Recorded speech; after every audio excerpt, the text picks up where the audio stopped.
brought to you almost live from the Dude in the Basement Studios.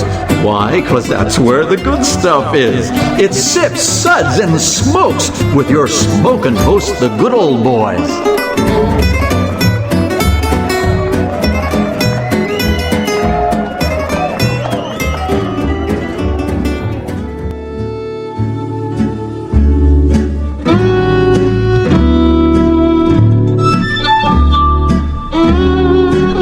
Now it's Sippin' time.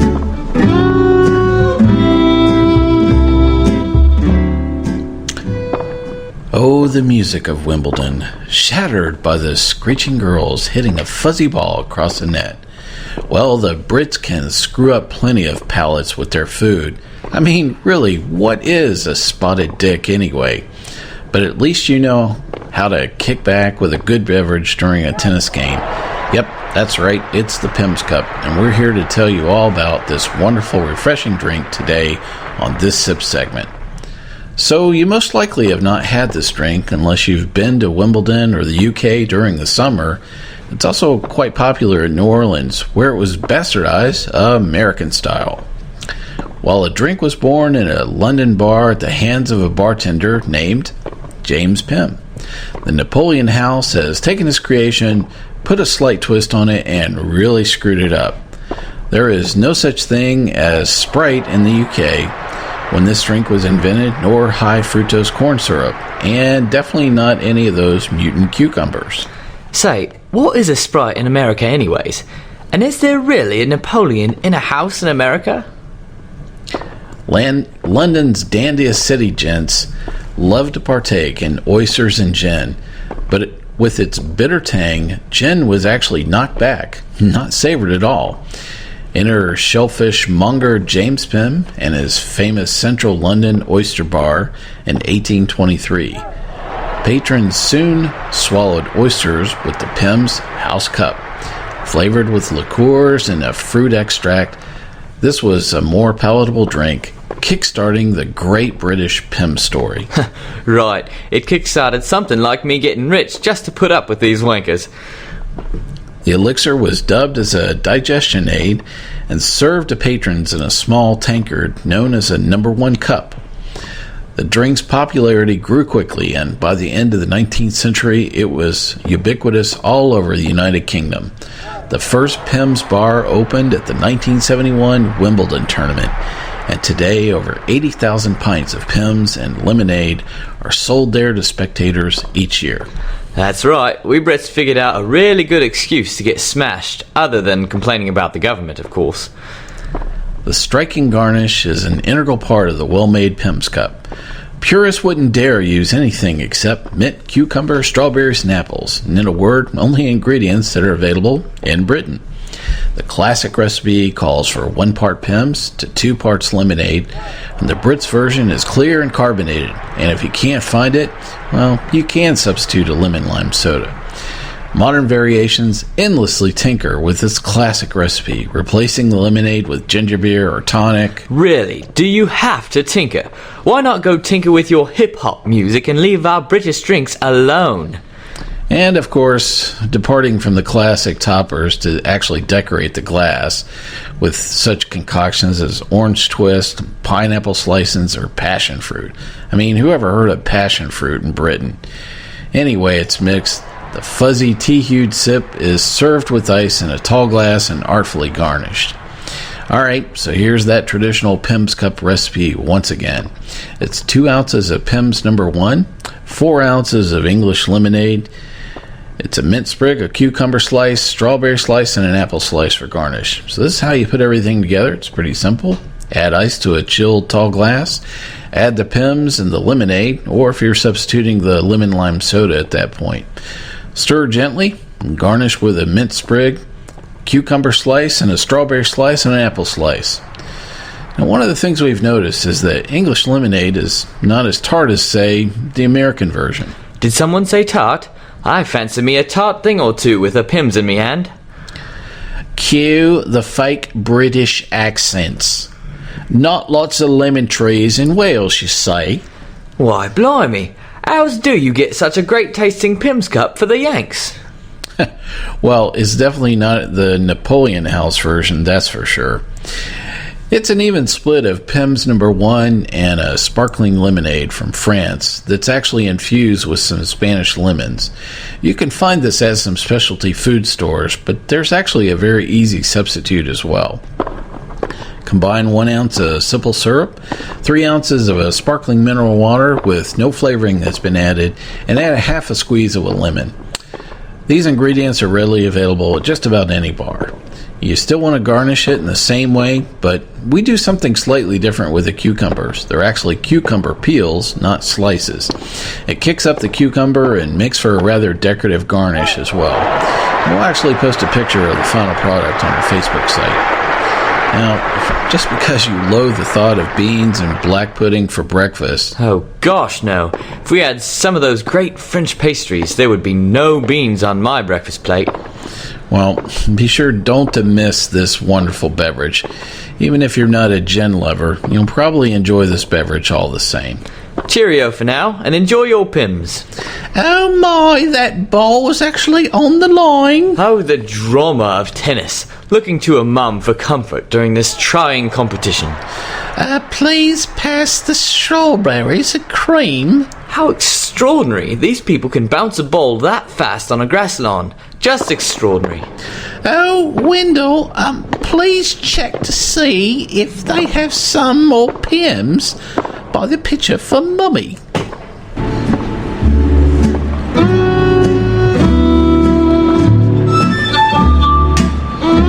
Suds, suds, suds. It's time for more suds.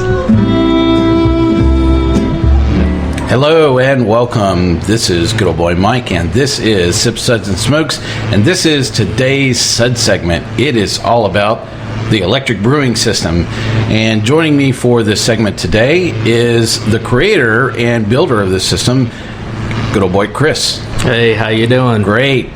Also joining us for this segment is going to be a perennial host here, hopefully, is good old boy John. How you doing?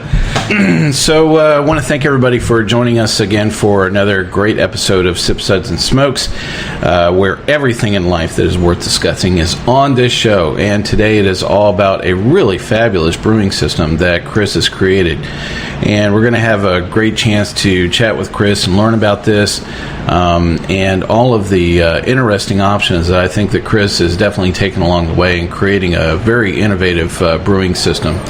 So thank you for tuning in, and if you've not caught some of our other episodes here on Sip, Suds, and Smokes, they're available all over the place. You name it, you can find us. iTunes, anywhere, any search engine. And joining us very soon, we are going to be on public radio. So I'm very happy to welcome a brand new audience to our show as well. So, Chris, thank you for joining us for this segment. So, first off, you call it the electric brewing system, is that right? Yes, it is. So I think probably the tip-off of that is it's all electric.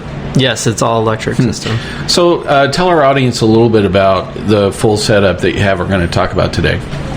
It's a 20-gallon setup, so the kettles, it's basically you have a boil kettle that's 20 gallons.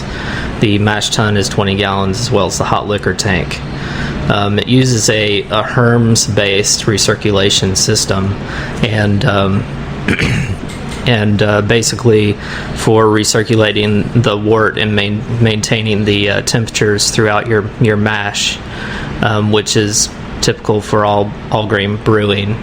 The big difference from a setup like what I've built and most brewing systems is that you can use my system to brew year-round. Wow. So I think that is definitely something that all brewers, really enjoy that thought, because I know that when we were talking about, one of the things I do is I'm a daily coffee roaster, and I really find it very difficult to navigate ambient temperature, and then if it's raining, and it's just a pain in the butt. And so I can't begin to tell you what I have rigged up, just to roast coffee. I mean, there's venting systems, and then there is this concoction of, ductwork that I've created just to roast like 1 cup of coffee beans every day, And for those of you that have not roasted coffee, I will tell you, the best way I can describe the experience is taking a bag of microwave popcorn, set your microwave on about 30 minutes, and just burn the crap out of it, because it's going to smell the same as roasting coffee. And so I really have a sense of appreciation for when you have the ability of doing things year round. And so when you walked into it, was that one of the intended goals, is you're actually setting something that you'll be able to do year round, or that was just kind of a byproduct? That was a byproduct. I was really more interested in the challenge of doing it. Because I've built synthesizers in the past and kind of got bored with that and wanted to. Is there nothing good on cable? Is that what you're saying?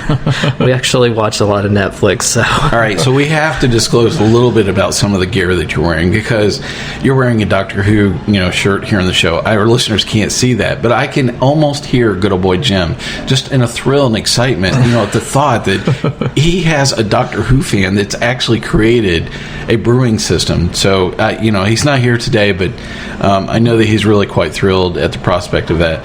So this was a geek project gone wild. Is that what you're saying? Yeah, pretty much. My wife and her father. You're married out of this. We're going to talk about that through this as well. And you're still married. Yes, still married, and it's a rarity. But yeah, my wife and her dad, they did a lot of extract kits and brewing prior, for maybe about a year and a half or 2 years or something like that. So this is your first run at all grain? This is my first run at all grains. Wow. So, I've never bought a cooler to do my mash in. I went straight from extract to this. Wow. This is the extreme. Yeah, you skipped like about 10 steps along the way. Yeah, I got a lot of criticism for that too. I think they were like, "Oh, what the heck are you doing? You're spending all this money on stuff you don't even know about." I'm like, okay, whatever you say. So I appreciate you going through at least describing some of the mechanics of what you've put in. So why is this setup so unique? I mean, I've looked at a lot of brewing systems, but I have to say that there's just the geographic footprint of it. I mean, it's really quite impressive. And actually, for our listeners, we'll post a picture of the brewing system on our Facebook page, so they actually get to see what we're talking about, because trying to describe it, I think, is just inadequate. I think we can still. I'd love to talk about it, but so what is it that makes it so unique? It is a small scale of a microbrewery, more or less, without, of course, we're confined to space. Without the $250,000 investment. Yes. So, Yet. A lot of people have asked me, hey, why don't you sell it? Why don't you do this or do that? But since it is in a condo, we can't really do that because of, permits and other things to be technically a nano brewery. Well, at the end of this episode, we're going to provide some contact information for our show and where you can write, a large check to have Chris come over to your house to construct these, this type of brewing system. John, I know you had a chance to go downstairs and kind of get a tour of it, and you and I definitely had some very interesting reactions when we first saw it. So your first impression was what?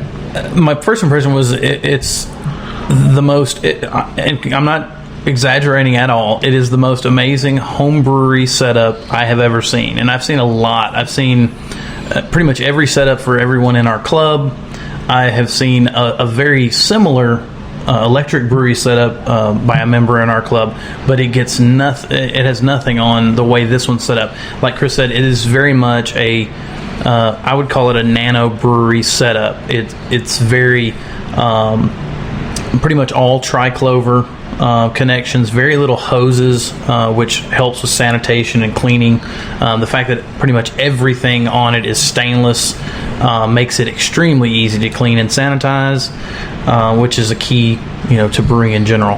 And I mean, you walk in and you're just amazed that he's able to put this in what is essentially a closet, a laundry room. I would just basically say, and that was one of the things we were talking about is that, I think that people confuse brewing with square footage. I mean, I've walked into some rooms that are 5,000 square feet and have, kettles and, hoses, running all over the place. And frankly, what you've done with a tenth of that space is just incredible. I mean, it's just absolutely amazing. And I'm almost betting that,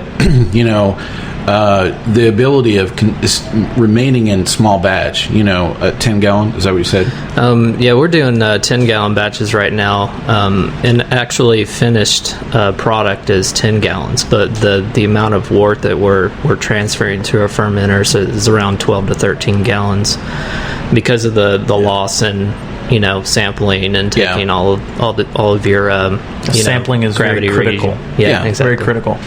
Well, it's the same thing. I'm also a diehard cook as well, and I tell people if you're not tasting as you're going, then how do you know what it's going to be like at the end of the day? And we work with a lot of things, on the show, a lot of products. Same thing is true with winemakers. If you're not thieving, as you go along, or the same thing with distillers and thieving in barrels.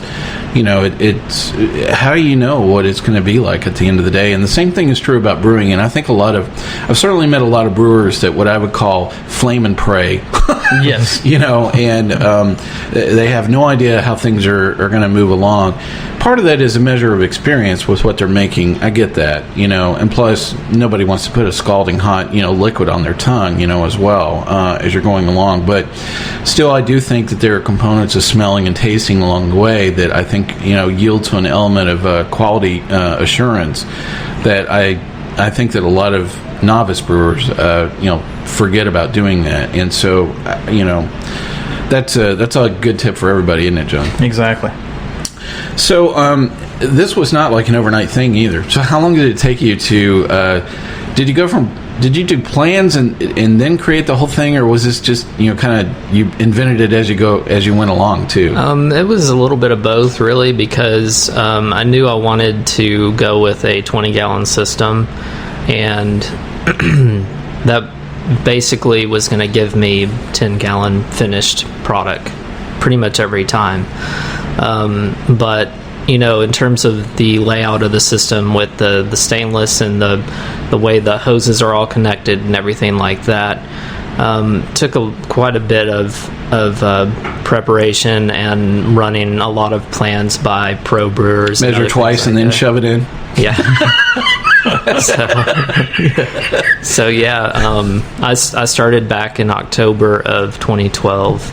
Was when I ordered my kettles, which are actually the plans are developed in Portland, Oregon, and then the plans are sent to China, and then the Chinese make the kettles to your spec, and then it's sent back. So those are custom kettles. Those are not custom. Like you just didn't go down to the brewer supply house and pick those up. No, I waited from October to about mid-February of 2013 before I saw anything. John, are you up for waiting that long? No, I can't. I can't wait that long. Beer's too good.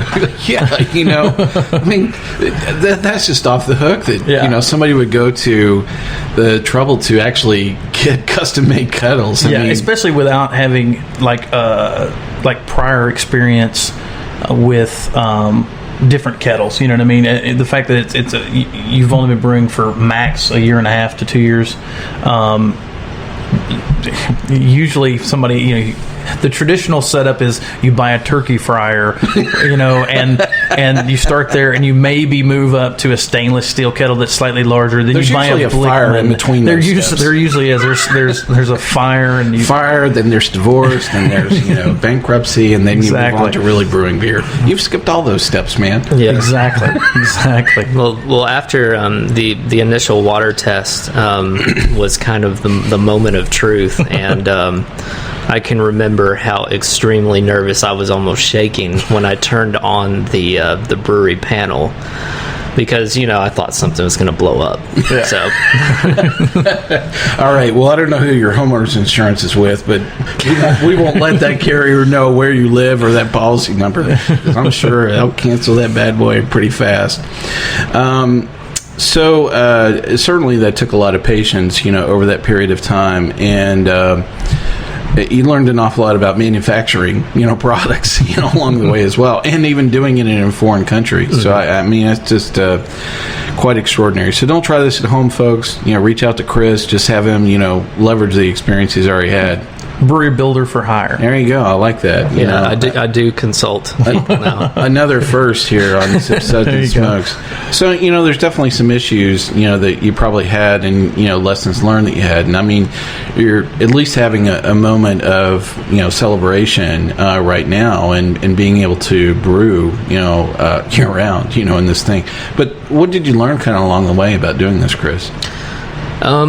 A lot of the challenges that I ran into were more along the lines of plumbing and the actual, getting the temperatures correct and really dialing in your system. And that's pretty typical, isn't it, John? Exactly, it is very typical for even for any homebrew setup is to learn the system and learn kind of what you can mess with and what you can't. Well, and the difference is usually the intensity of the propane and the amount of heat that they're applying, and usually that is like pull it away, push it back, pull it away, push it back. It is. It's a lot of trial and error.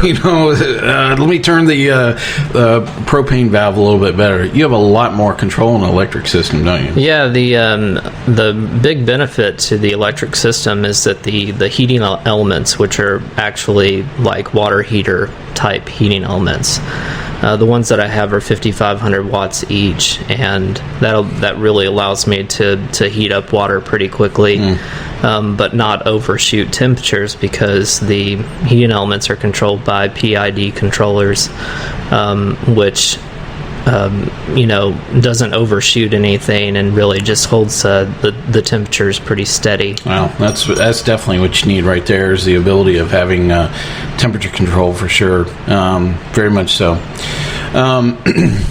Well, so there's a term when you're brewing is at the end is the flame out. So what do you call it when you're on an all electric system?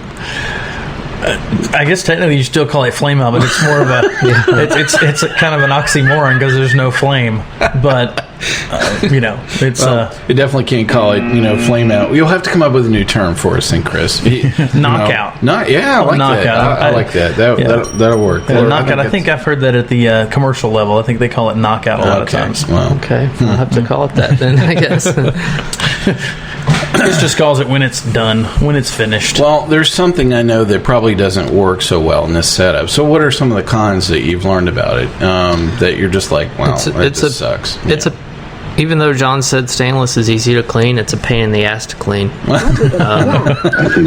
I agree. I think that sucks. Trying to scrub, stainless steel is just definitely does not work, especially if anything's burnt on it, right? Yeah. And I think the quantity of fittings and not including the hoses, but all of the gaskets and all the valves, everything involved. Once you tear it apart, you really have to clean everything really well. So that means taking apart your valves. Well, that'll fade with time. What I'm hearing here though is a man who's never had to clean all those hoses and the connections with hoses and whatnot. And me having a very rudimentary setup that I have a single tier system that's all propane.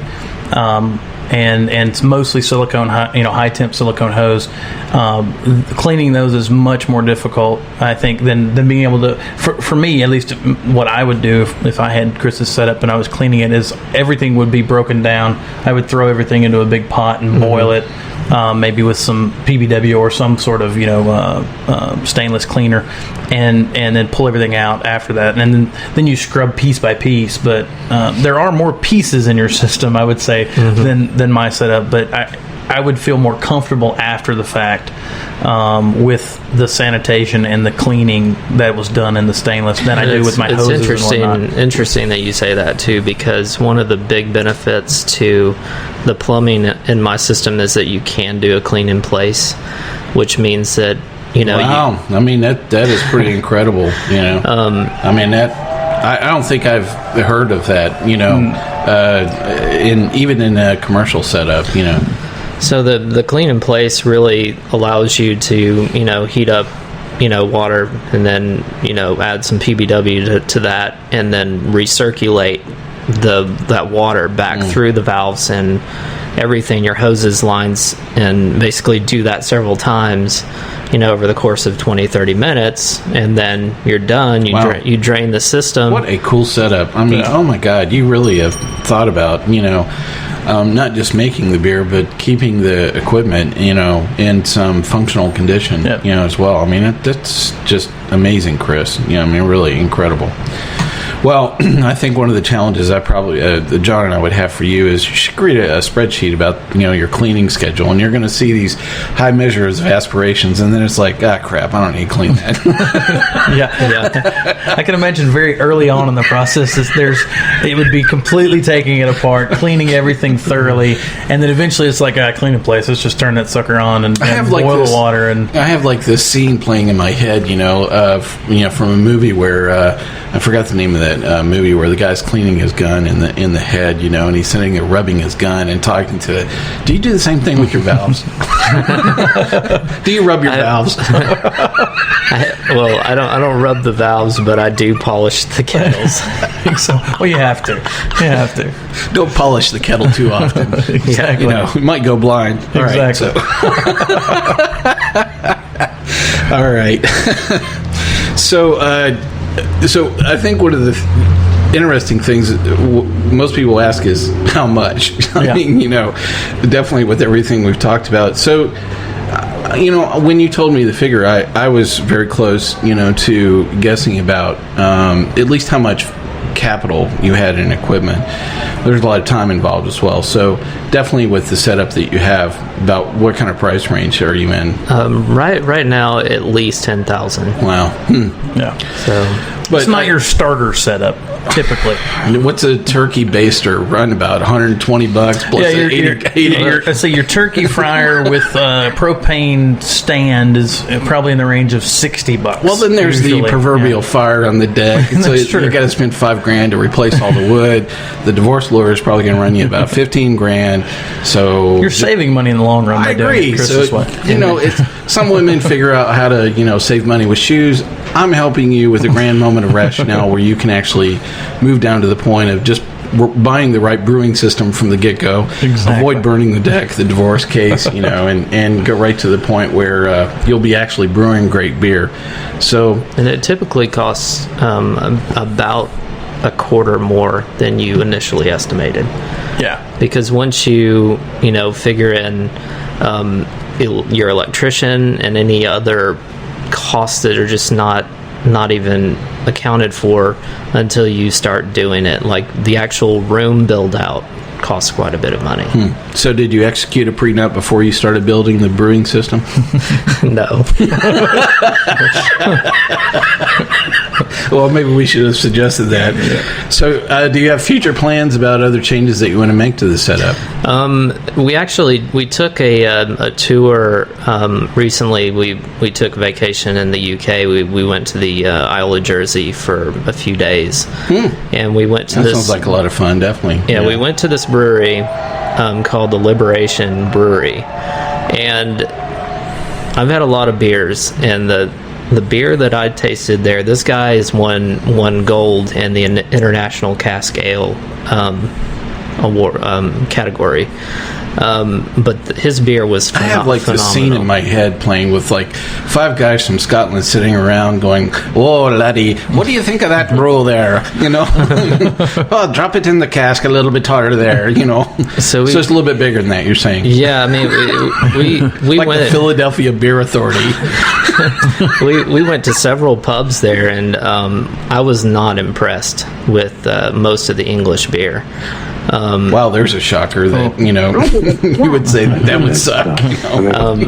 But their food sucks, and beer sucks, and politics suck.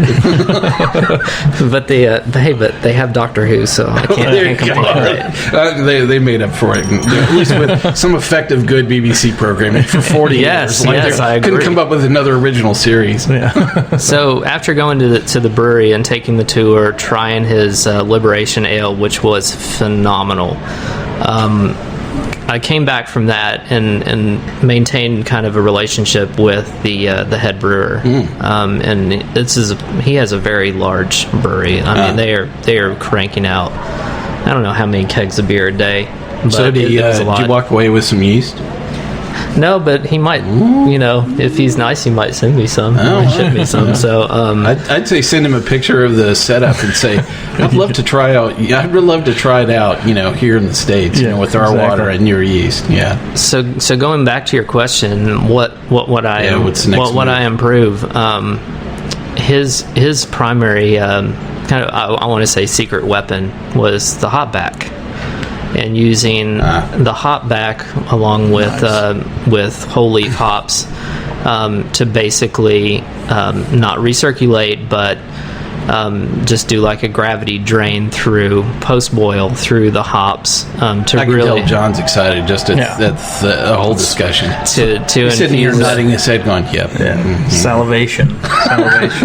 So hop oils and really infuse that super hop aroma in the beer, and it really made an impact. It's all about the water, laddie. Yeah. Just remember that at the end of the day. Yeah, and a hop bag, just for those who may not know, is right after your beer is essentially done at knockout. You're gravity feeding, or you can pump through a hop bag, which is basically just a stainless vessel that contains hops, usually whole leaf, and then at the bottom there's a filter system of some sort that allows the hops to be you basically are adding really hot wort to fresh hops. It pumps through that container, whatever it happens to be, into a chiller and then goes through. You're basically able to extract hop oils and not expose them to boiling temperatures. A lot of times you're running through there, at 170, 180 degrees sometimes. Because I've seen people do it after their whirlpool even. It's not about cool cooking down. the hops or boiling them. It's about extracting the oils, which is done at a lower temperature. Right. So my sweet wife bought me a Blickman hop rocket for my birthday recently. Wow. And that's. And I think that I got a free round of golf. Once I buy a few you more. You got a birthday present? Yeah. Wow. So we're impressed. A, you're still married, and B, that you got a birthday present. I'm glad that your future plans don't include Wife 2.0, and that sounds like a real keeper, in the hollows of beer for sure. Exactly. All right, so one of the things that we've enjoyed here is actually having some beer that you've made in this setup, and we're not going to rate it today because I think that would be unkind, and I'd much rather just tell people. So this was actually the first beer that you made batch in this. It's what did you say this was? It's an American lager. American lager. More or less a Bud Light. So.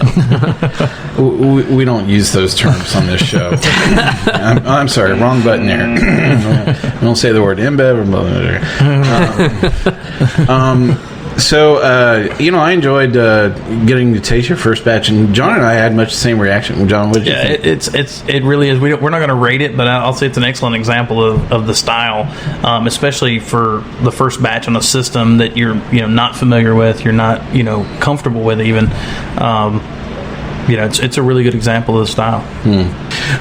Well, I enjoyed certainly you sharing the beer with us as well, and. I think one of the things that I always like in seeing things at this moment are people right at the very front edge of really becoming very good at doing something over a long period of time. I've been able to talk with micro roasters, like right at the very beginning when they're kind of moving from roasting in small batches and kind of doing it on a bigger scale, but also same thing is true with winemakers. And I really feel privileged to be able to actually taste one of your batches at this point. Love to come back around and taste more beer that you're brewing a year from now on like batch 50, and you've pissed off all your neighbors because their entire neighborhood smells like Ward as well, but they'll have to get over that. Yeah. So, what's your next beer that you're going to make in your brewing system? It's funny that you say that because you're making something today, too, right? Yeah. There is a ginger wheat beer that we're making today. So okay. Good summer beer. Good summer beer. Well, a week ago we finished brewing a Belgian triple. So it's actually in the fermenter, and we'll have two beers, 2 big batches in the fermenters. Well, we need to get off the mics and definitely start drinking, right, John? Exactly. All right. Well, I definitely want to thank Chris for sharing with us all about the electric brewing system here on Sips, Suds, and Smokes. John, you had a good time? Absolutely. Just want to get downstairs and drink more beer for sure. So thanks for those of you joining us for this episode. Chris, thank you so much for your time. Hopefully you had a good time here on the show. Thanks for coming. We definitely look forward to coming back and enjoying more beer out of the electric brewing system. If you've definitely would like to get in touch with Chris or hear more about Sips, Suds, and Smokes, you can contact us by email at sipsudsandsmokes@gmail.com. We're on Facebook. You can find us on there. Leave us a message. We'll definitely funnel anything off to Chris, and you can circle back around with him for plans or other comments about the electric brewing system. So thank you so much for joining us. This is good old boy Mike. I'm going to ask you to keep on sipping.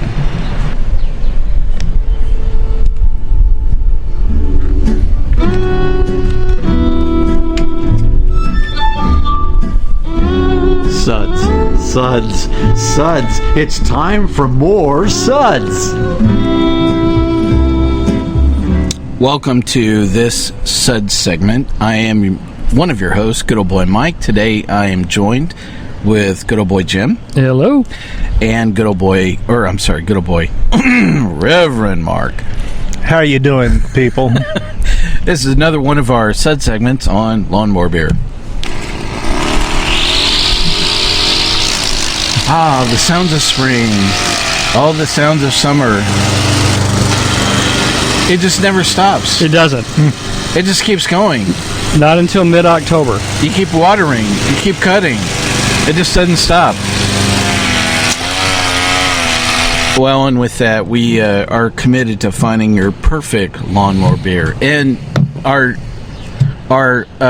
what would you call it? Your docent, your professor of lawnmower beer is good old boy Jim. Who actually no longer mows his own yard, but but you're at least defining what lawnmower beer is. Yes, I am. Yeah. So lawnmower beer is that beer that you drink 95-degree day. You just finished mowing the yard, and you can pretty much drain the whole beer or most of it and go, okay. All right. Say that one more time. Okay. Okay. Good. So we have tasted several beers, and this is a blind tasting in a can. And the person that would say it's in the can would be Reverend Mark, who would say, it's in the can. It's in the can. So we have several beers that we've had in the can today, and I want to read through these, and then I'll tell you a little bit about our format for this particular segment.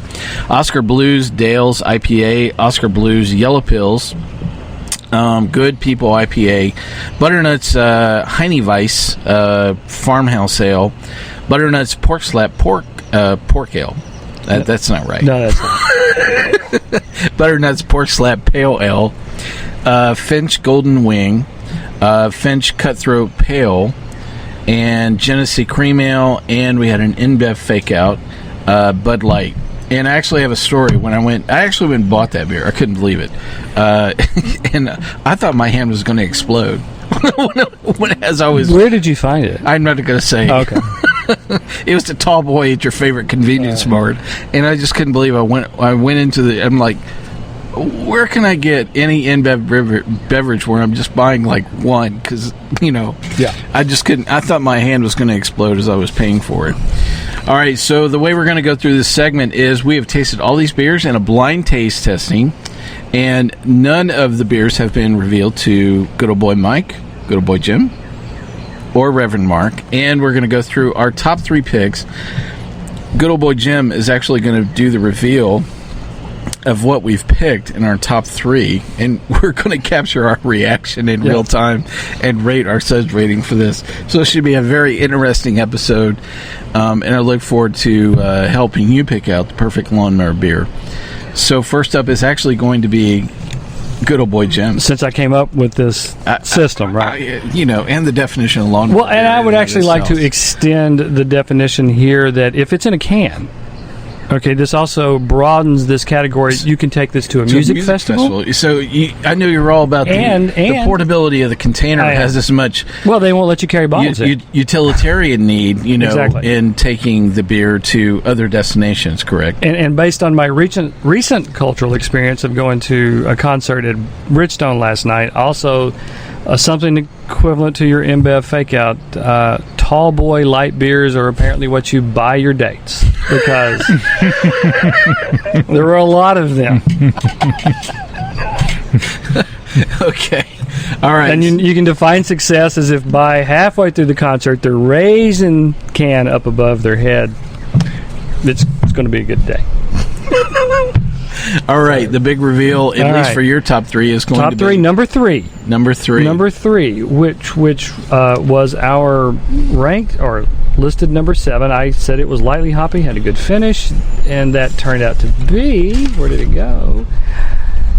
Finch's Cutthroat Pale. Is my number 3. You're number 3, but it's number what on the list here? It's number 7 on the list. Number 7 on the list. All right. Okay. All right. Which is now Finch's Cutthroat Pale. Wow. Okay. I had kept my notes very short. I'm sorry. Okay, number 2 was the number 9. Again, apparently I've decided at this point in time I like hops, which was Oscar Blue Dale's IPA. Wow. Okay. And my number 1 was the number 6, which was the Good People IPA. So apparently I have moved far away from mowing the yard at this point. And I'm going with the ones that I like the taste of. Wow. So let's cap your suds ratings on each of these. So for the Finch Cutthroat Pale is... That would be a 3. A 3.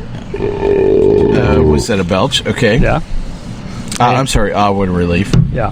And the Oscar Blue Dale's IPA would probably be a 3 for me. All right, same would relief. Okay. And the Good People IPA, I would give it a 4 because... Wow. It's late in the day. I want the hops. I've apparently finished mowing the yard, and I'm moving on to things that actually have flavor. I just can't, I'm sorry. Fire it up. Got to move around the room. Can't believe that. Just strange. And the big reveal. All right, so I want to make sure I got my numbers right here. So the Oscar Blue Dale's IPA is number 2, right? Is that right? That's your number 2. No. Yes. Mm-hmm. But it's number what on the list? Number 9. It's number 9. Number 9. But they don't have the list, the people who are listening. Well, we'll post it on. Okay. So, all right. So that's number 9. And Good People IPA is number 6 on our list. Mm-hmm. And the Finch Cutthroat Pale is number 7. Yes. On the correct. list. All right. Correct. All right. I got part of that down right. All I have to say is, prior to our earlier discussion, I'm glad that I don't have to do the math in this. Okay. Well, or be part of the IRS where I have to apparently not know any math whatsoever. All right. Next up is Reverend Mark, and he is going to go through his top 3 and his tasting notes with each one of these one by one. So your number 1 is going to be? My number 1 is number 8. Number 8 is Butternut's Heineweisse Farmhouse Ale. Unbelievable. I thought it was creamy, had a very neutral taste as well as aftertaste. It was just straight through. So what's your suds rating on that one then? Mind you, we're talking about Lawnmower Beer. Yep. I would give it a 4. A 4. A body should really not make this. All right. And your number 2 pick was going to be? It is number 3. And number 3 is going to be? Oscar Blues Yellow Pill. Oh, wow. Okay. All right. Which is... I liked it because it had a dryness that almost had a little bit of corn, kind of almost. I thought it might have been a cream ale, but I'm wrong. So there you go. I was wrong. You were trying to pick the Genesee out of this. That was the one that I rated as I had a lot of those. In fact, my tasting notes were, I think it looks like 6 of them started here with the word watery.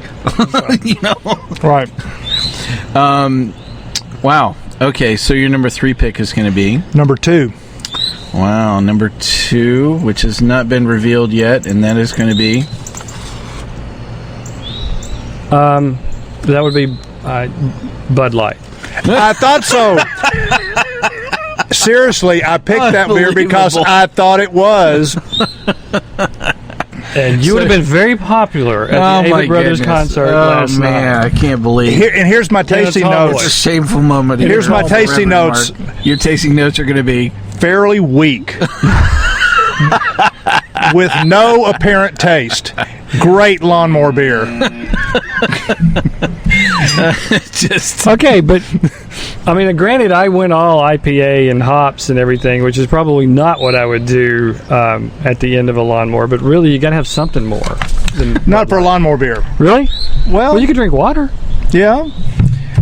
I think this is a dilemma that we get into in beer judging when we have, like, say, 6. Yeah, but nobody porters. throws an InBev fake out. But sometimes you'll taste a beer and you go, this really isn't a porter, this is a brown ale.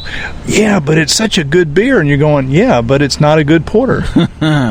Well, I think we've experienced a lot of poor labeling, definitely along the way. And, I think that there are several beers that we've had in the Lawnmower Beer series, as well as other episodes where we go, this is a good beer, but it's just poorly labeled. It doesn't mean that it's a bad beer. It's just poorly labeled. And definitely, between the porter and stout shows, we've had a lot of discussions about just poor labeling.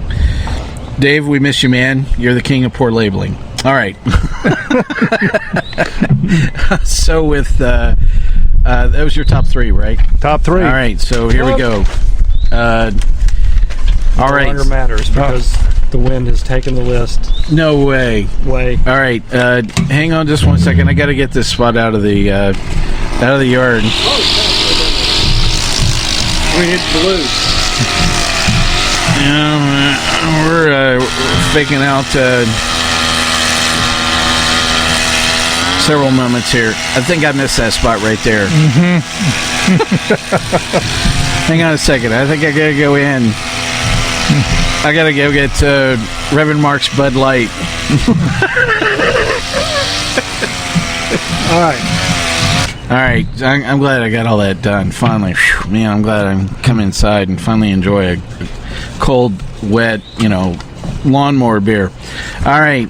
So you've actually named a couple of mine already. My number 1 was actually number 6, which is the Good People IPA, right? Right? Yes. Is that correct? That's your number 1? That's my number 1. Yeah. That's what my number 1 was. Yeah. Why are you so surprised? Well, no, I'm not surprised. It was a smooth, it was a hoppy beer. That's so 3 things that I wrote down, and so my suds rating for this is 3. What a relief. I think with some of the other Lawnmower Beers series that we've had, I think there are other things I could have more than one of. I don't think this is probably one of them that I could knock back like 6 of these, but all in all, I thought it was a really good beer, for being in the can. And the can or the bottle or whatever, has absolutely no bearing on it. And I really enjoyed a conversation on the subject on another podcast, which I really enjoyed, that actually took up the gauntlet of having beer versus bottles, cans versus bottles, and finding out which is actually the better. And I was really quite shocked. I am not going to steal the show and let you actually listen to that show from another podcast. But for this discussion today, I thought this was a good beer and a good IPA out of a can, for that matter. All right. Number 2 on my list was actually number 8, which is the Butternuts Heineweis Farmhouse Ale. And I think one of you picked that as well. I did. Right? Yep. Mm-hmm. My tasting notes on this were, I thought it was bubbly, light, and malty. And, my Suds rating for this was actually a 2, which was that a belch. But, I thought it was definitely something I would go back to. This would be something I would knock back, probably 5 or 6 or more. You could buy this in a 12-pack and probably do a lot better. They don't sell it in a 12-pack, which I think they should. But Butternuts definitely makes some very interesting beers. And I thought this was a great choice. All right. Drum roll for my number 3. Is going to be number 2 on our list, which is been revealed. You go. And I cannot believe that I am saying this, Both of y'all. in the free and open public. Oh my God, I'm going to have to go to the penalty box, and it's just going to be, I just can't even believe this is happening. Yes, that is indeed the Bud Light. In the scheme of things. And I actually wrote down the tasting notes were it was watery. That's exactly, yeah. That was the first word I wrote down. And it had a light citrus overtone to it. So my Suds rating for this was actually a 2, was that a belch. So it was, what did you guys think of the blind can taste testing here? I liked it. Yeah. I liked it.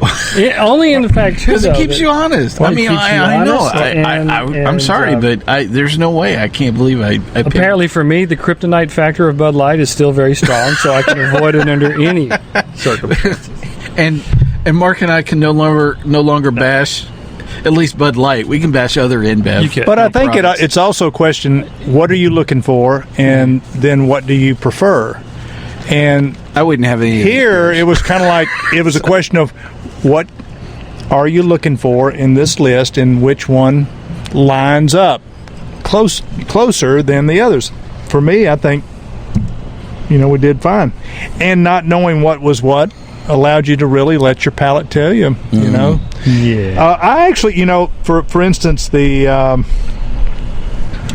number 7...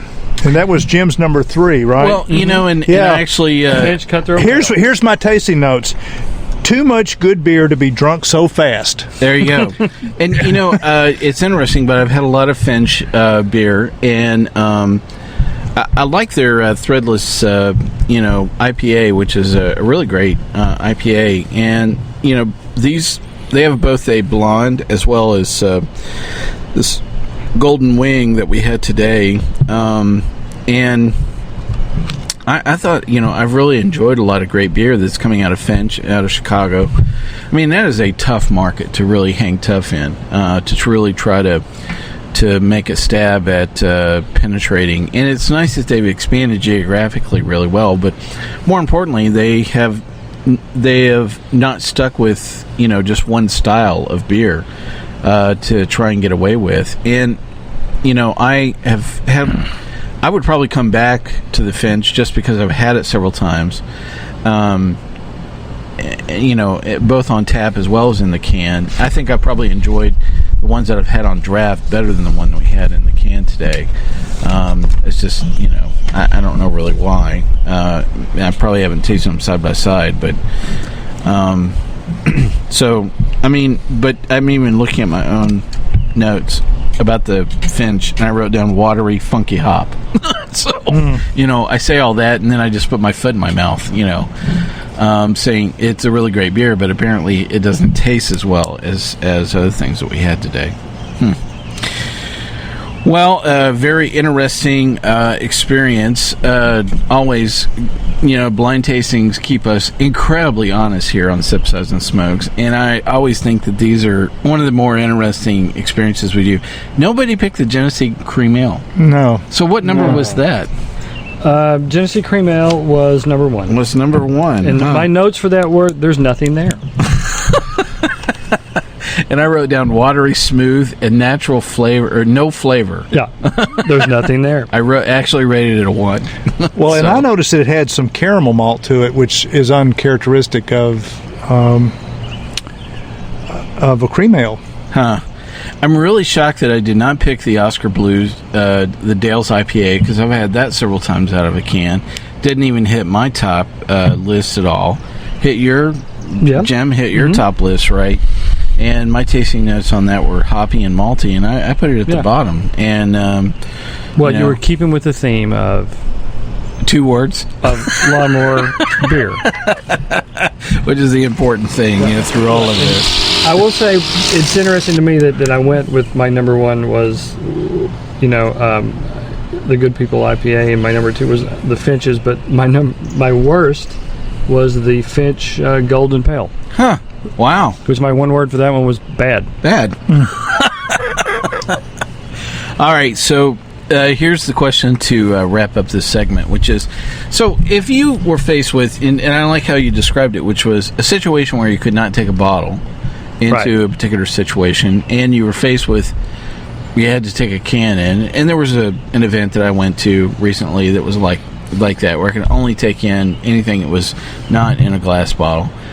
Which one of these would you go back to and buy them in a can, knowing what you know now about either your tasting notes or looking at probably what would you take for a long, hot summer day, and some event, be it a music festival or I would answer face that. painting or... And they're really kind of different beers, but the Oscar Blue Dale's IPA and the Butternuts Heineweisen Farmhouse Ale. Granted, if it's that hot, I'm not... But at least I want some flavor there. I want to enjoy... I'm enjoying the music. I'm enjoying whatever it is that's out there, and I want some flavor there.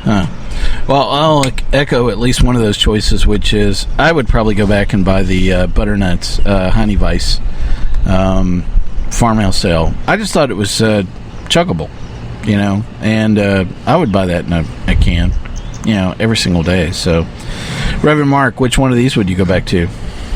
I would pretty much echo Jim. I would start out with the Butternuts Heineweis Farmhouse Ale to start out the day, the hot part of the day.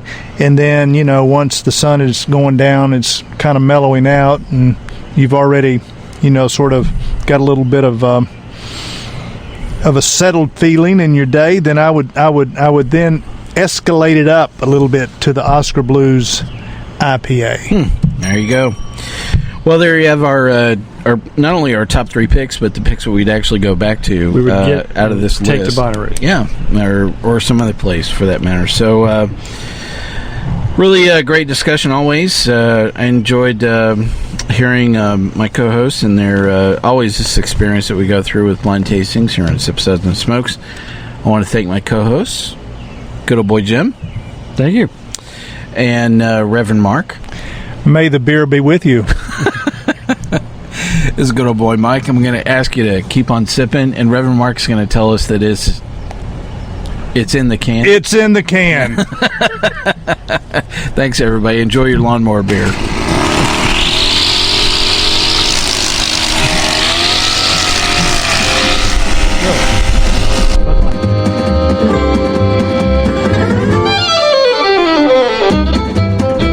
This has been a One Tan Hand production of Sip, Suds, and Smokes, a program devoted to the appreciation of some of the finer slices of life. From the Dude in the Basement Studios, your hosts, the Good Old Boys, will see you all next time.